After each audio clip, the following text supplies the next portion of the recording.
I went through all of the Sony Animation films, including the first two Cloudy with a Chance of Meatballs movies. But before I wrap things up, Ryan requested that I also check out the TV series simply titled Cloudy with a Chance of Meatballs. 104 episodes? Challenge accepted. In a month. Oh man, cramming. It's a good time.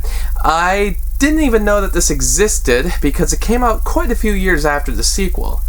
I'm not even sure why this was deemed a good idea, because it's not like the second movie was a huge success, but, you know, if there's creativity to be found, I'm all up for it. Strangely, this follows the premise of many TV spin-offs based on films, where the characters are thrown into high school and the show serves as a prequel. It's a bit odd because I thought Flint first met Sam in the first movie, but this is children's television logic. Not a huge plot hole, but honestly, I don't quite understand why they need to be in high school anyway.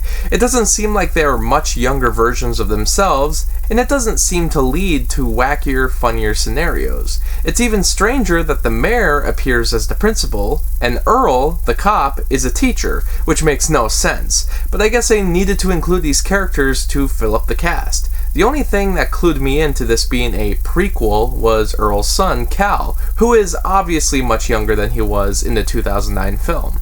Unfortunately, none of the original cast returns, which is too bad since their voices were a highlight of the movies. It sucks to have no Bill Hader, Andy Samberg, Anna Faris, or Bruce Campbell. They're all replaced by Canadian voice actors, some that you may have heard of. Sam Sparks is portrayed by Katie Griffin, who did the English voice of Sailor Moon. Some of the work is suitable, but I'll be honest, the voice of the mayor and especially Baby Brent can get extremely aggravating. They're way too obnoxious, yet they're main characters. Really?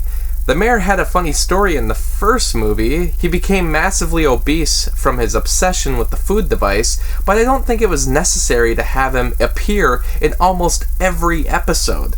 He also has a son this time around, who adores his father, but the mayor won't show the same affection. It leads to a lot of funny reactions and visual gags, but still, I could have done without it. Obviously, this is traditional animation, not 3D computer animation. This was done by DHX Media and Toon Boom Harmony. I didn't really mind because the original movie had designs that felt like 2D creations anyway, so it transitions very smoothly to the new animation format. However, I don't know what's going on with Flint's head. It looks really odd to me, kind of like an upside down heart. It doesn't look right. A lot of the locations are the same, which is great for the fans, but I'm reminded of the fantastic worlds they traveled to in Cloudy with a Chance of Meatballs 2. Why not go to the jungles again? For being a forgettable flick, there was a lot of creativity to be found there. Instead, we stay in high school for the most part, and have a lot of jokes about sardines. Within 2 seasons, they had 104 segments, which were around 12 minutes long, so grouped together, they were 52 episodes, 26 episodes per season. The first season premiered on Cartoon Network, but it wasn't doing too well on the station, so they eventually moved it to the on-demand app Boomerang. After that, season 2 only premiered in Canada on YTV. It never premiered in the US. However, the first season can be found on Netflix. The second season can only be found on YouTube, I assume illegally.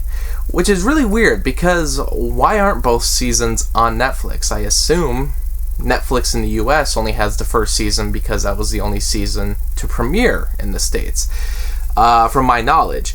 But at this point, is the second season really gonna end up airing in the States? I mean, it's been so many years. I don't think there's gonna be a premiere at this point. And if it does, it's gonna be on a streaming service anyway, so why isn't it on Netflix? So to cram 104 segments into a month is not recommended, but from what I got, there's not a lot to dig into. Like I said, there's a lot of sameness with the locations, and over time, the plots start becoming similar too.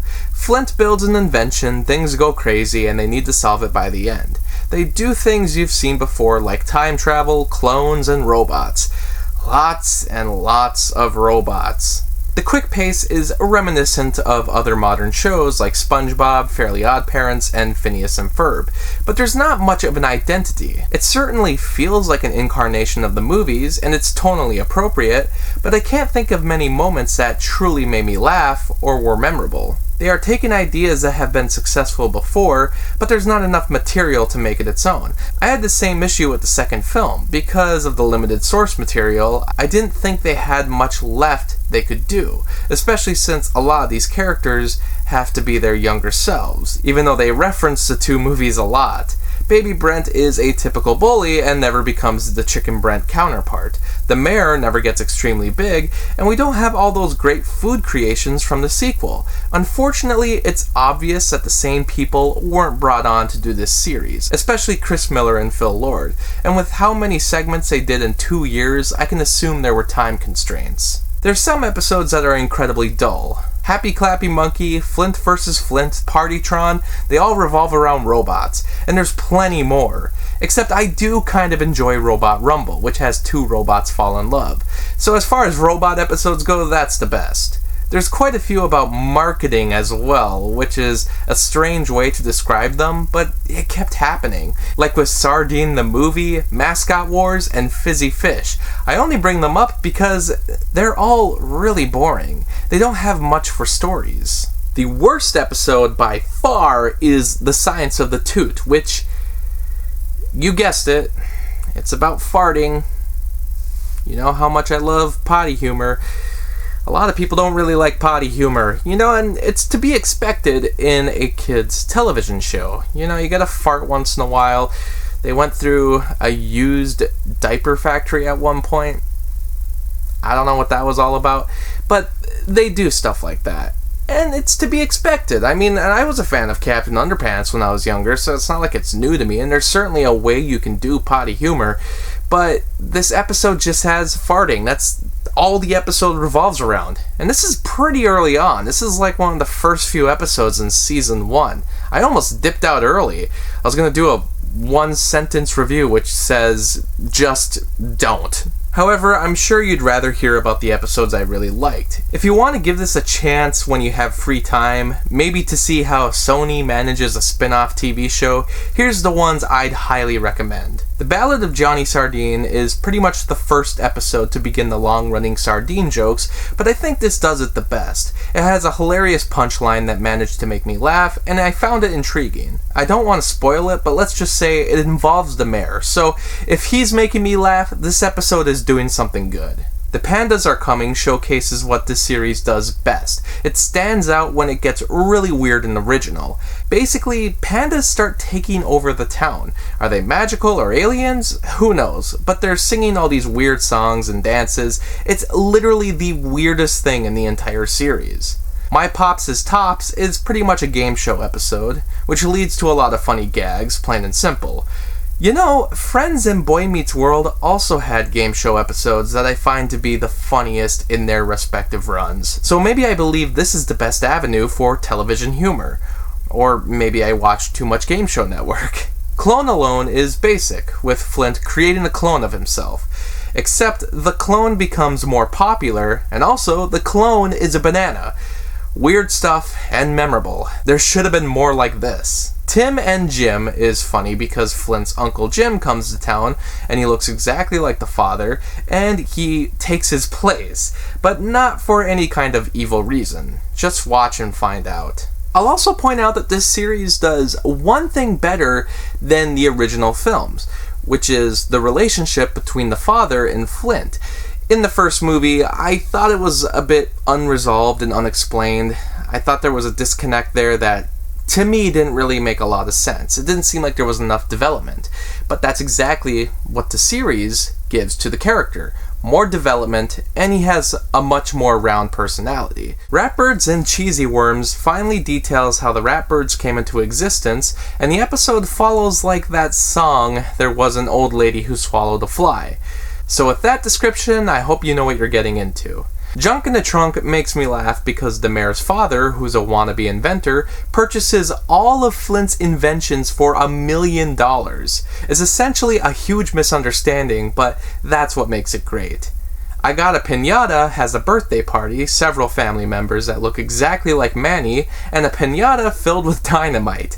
There's not too many Manny moments throughout the entire series, so it's nice that he got such an enjoyable episode here. The Girl Who Cried Meteor, which is just one unfortunate event after another. It takes an old idea and makes something original and funny. Hands Up, which has such a dumb premise, it actually became enjoyable. Flint goes to a Disney World-esque attraction for amazing inventors, but the animatronics all have big hands for whatever reason. So he assumes he also needs overly big hands to become a great inventor, so he attempts to expand his hands by any means possible. So stupid, but hilarious. And of course, Lobster Claus is coming to town. I'm a big fan of Christmas specials, especially when they can be obscure and different like this one. Swallow Falls believes in Lobster Claus rather than Santa, which confuses Sam. So both parties decide to prove their holiday honchos exist, but lo and behold, they both exist and decide to take down the other one. There can only be one holiday icon standing. It's one of those things that is so ridiculous and silly, but still has the Christmas spirit. It doesn't feel like every other special that has been made, and it might actually be my personal favorite segment. Lobster Claus even shows up again in Season 2. As you can see, there's stuff here to enjoy. Would I return to it or recommend it to others? Probably not, just because there's better things to watch and spend your time on. But if you are a fan of the films and characters, it might be worth seeing the ones I mentioned. Other than that, there's not enough here to make it stand out. I wouldn't call it a missed opportunity because, like I said, I don't even think the movie has enough to make for a franchise. Neither did Open Season, yet that got 3 sequels. If you ask me, they got it right with Hotel Transylvania. It got 2 sequels because there's good humor and personality to be found, and there just happens to be a television spin-off for that as well, which I will be viewing next. Cloudy with a Chance of Meatballs was unessential, but adequate. It got the job done for a very minimal fan base. But to call it a failure is completely false. I'm happy for the good stuff, even in minimal quantities. Thanks to Ryan for this Patreon request. Thanks for watching the video, and special shout out to Anthony, Anna, Lukas, NolanCho, Ryan, and Robert for the support on Patreon. By joining my Patreon, you can get exclusive videos and blogs, and for only $7, you can request your own movie review. I hope you stick around, cinephile, and have a happy, productive day.